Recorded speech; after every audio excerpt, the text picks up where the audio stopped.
me show you this. I've replaced my spacebar with a massive master kill switch. Let me show you this. Is my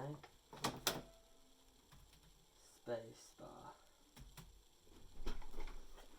And if I turn it on, it does spacebars every second for infinity. Let's turn that thing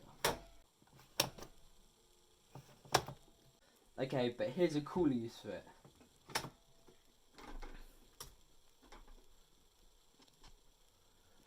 If you're wondering how this works, the switch is connected to a SparkFun Pro Micro, which is then connected to my computer and running code to pretend to be a keyboard and hit the spacebar.